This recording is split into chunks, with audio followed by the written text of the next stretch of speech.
just got back from model building Sunday. Had a blast with the guys. Stuart made the most progress. I basically painted more brown on Rocket. Scott got some masking done on the ape, and Dan brought a new kit to build. Well, to look at. It's a model builder's thing. You get a new kit, you got to look at it. But when I first got there, Stuart says, "Open this when you get home." Hands me a box. So that's what we're gonna do.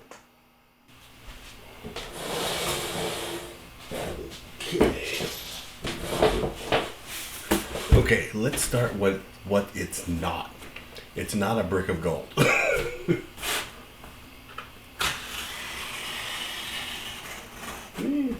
Don't cut too deep. Don't cut too deep. You don't know what to tease.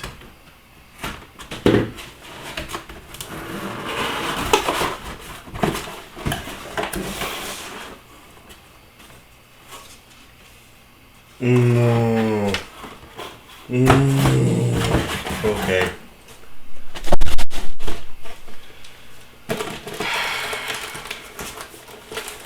How appropriate.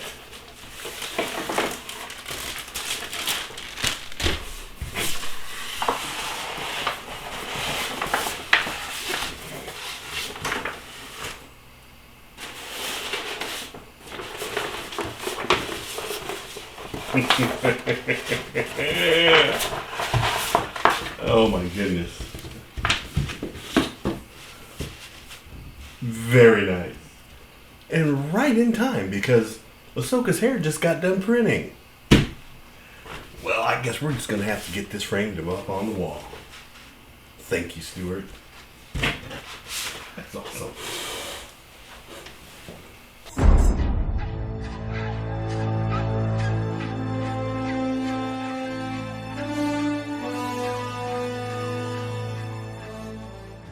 As promised, I would not make any comments about this week's episode called Fallen Jedi until I'd watched it at least twice.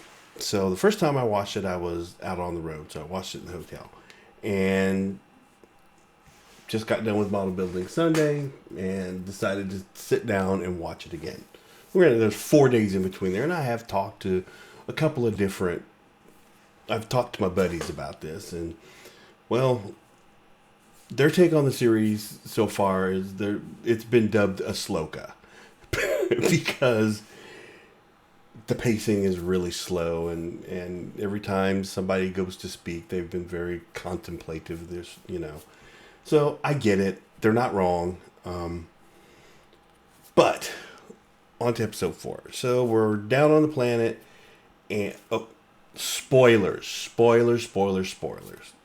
You've been warned. The episode opens with them being down on the planet trying to repair the ship.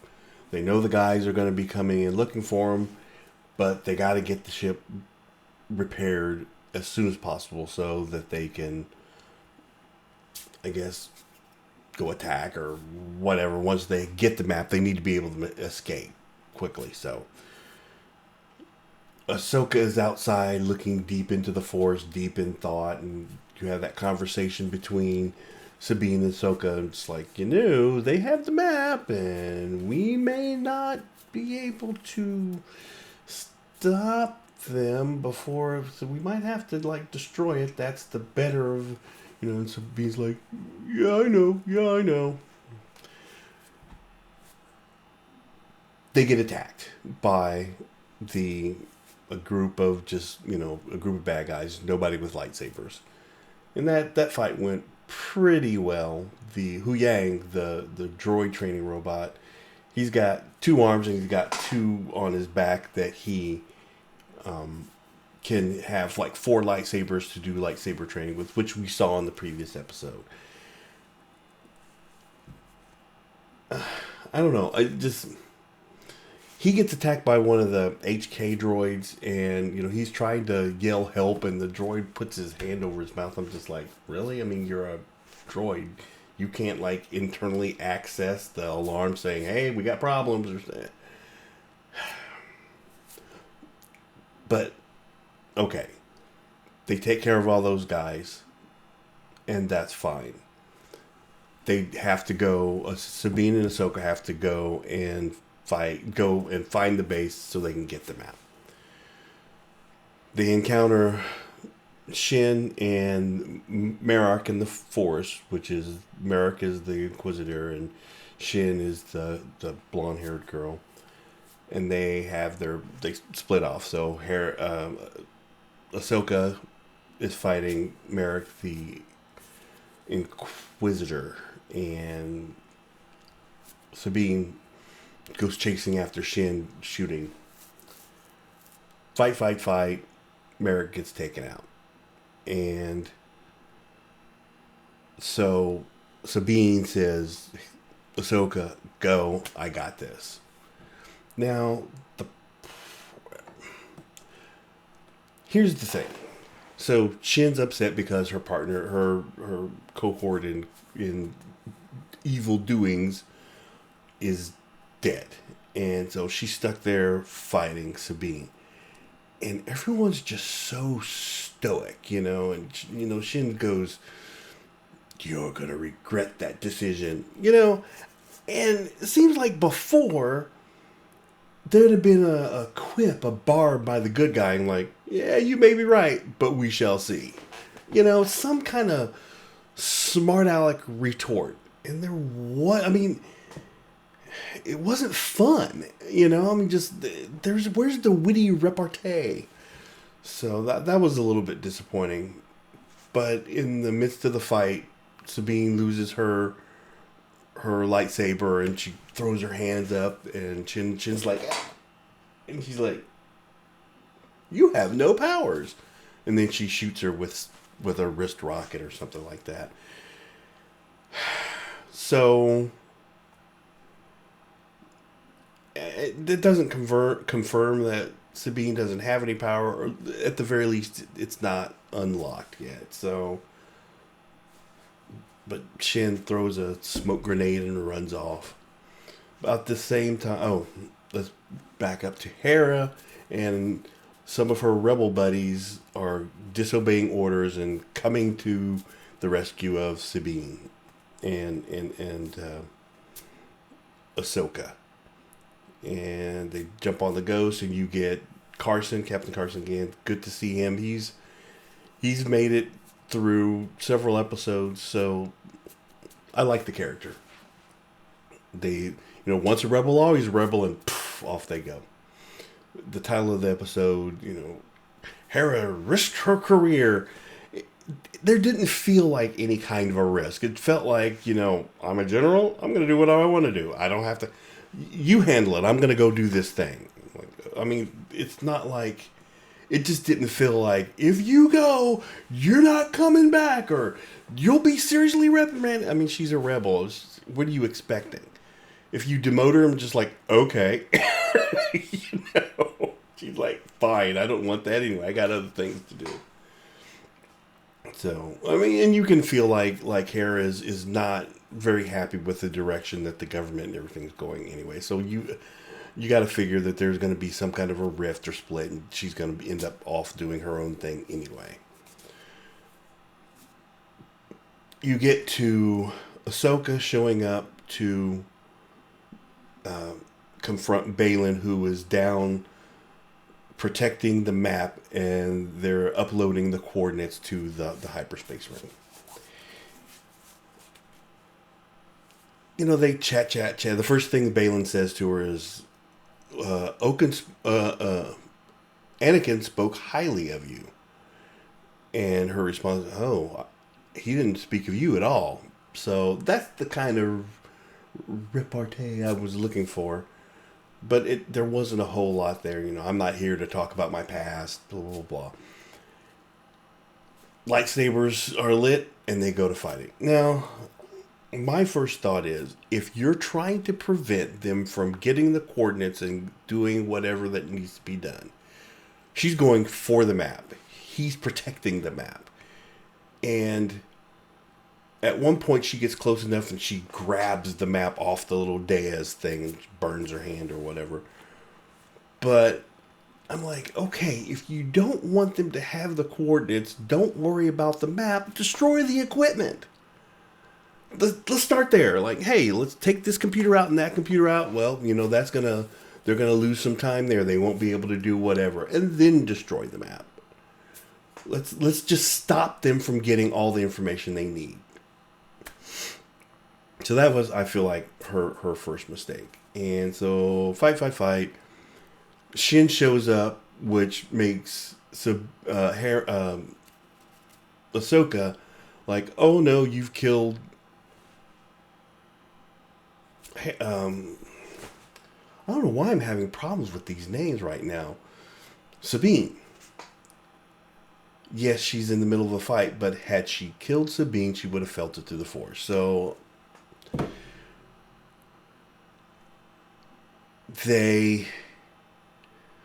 she finally shows up. Sabine shows up because Ahsoka takes Shin out and she slams her against a wall or whatever. She tells her to get the map. She has the map. She's going to destroy it, and Baylan goes to attack Ahsoka and basically pushes her off the edge of the cliff. We're halfway through the eighth season, so this is the mid-season cliffhanger, and of course I'll save you the suspense. Sabine gives them the map. Don't you want to find Ezra? You thought your family was gone and all your family died on Mandalore, and you feel like he's the only family you got left. I'm like, okay, whatever.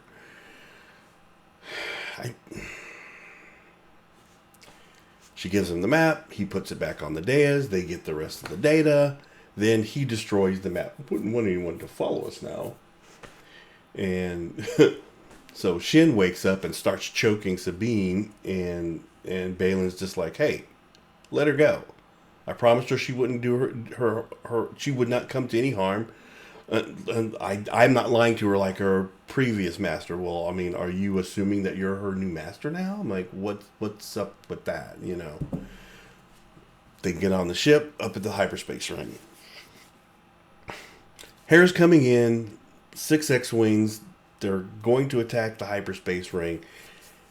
They know how much power it has, and they're right in front of it. And they just hyperspace jump right around them. There were there was the Ghost and 5 ships. So 2 of them slammed into each other, and 1 of them went spinning towards the planet. So in theory, I didn't see any of the X-Wings completely blow up. So in theory, they might possibly have been able to survive.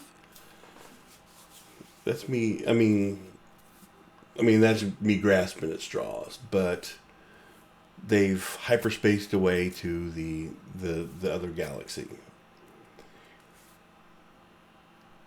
Then you go to Ahsoka, who wakes up in the in-between. And the in-between is an area that it's from Rebels, so it's like a place beyond time. And she hears Anakin's voice, and you turn around, and there's Anakin. Because the sequel trilogy has pretty much gutted Star Wars. I mean, it's people, either you like it or you hate it. I think what it's done for the prequels is people have gone back to look at it and go, wasn't that bad? And it makes me happy for Hayden Christensen, because I think he took a lot of heat for the shortcomings of the prequel trilogy, and he was just acting. He was doing what he was directed to do, and I think he was unfairly victimized or whatever by everyone, and now he's coming full circle. He's getting his due now, and good for him. So I'm kind of interested to see where this goes for the next four, because that means within the next 4 episodes we've got to see Thrawn. I'd be okay if they just went there and came back. I'm not sure if we need to waste any time in that other galaxy, no more than maybe half of an episode. Maybe just to get there, kind of see what's different, see where they've been hanging out. That way, that gives us an avenue for other Star Wars projects. And then get back in here and let's get some stuff done. You know, Hera needs to be able to go back to the fleet and say, Thrawn's back. We need to get an army together. You know, I mean, there's just... And Thrawn needs to come back. And he needs to start getting his moths together. You know, pulling the Empire back together so they are an actual threat. And you only have 4 episodes to do that. Well, I'm going to call it 3.5. So... you need to get stepping. But that's episode 4 in a nutshell. I'm not completely dissatisfied with it. I'm interested enough to see where it goes next. So, got 2 days before the next episode comes out, and then we'll talk again. Carson, are you reading this? That's a tremendous surge in power. It's the hyperdrive. They're gonna jump.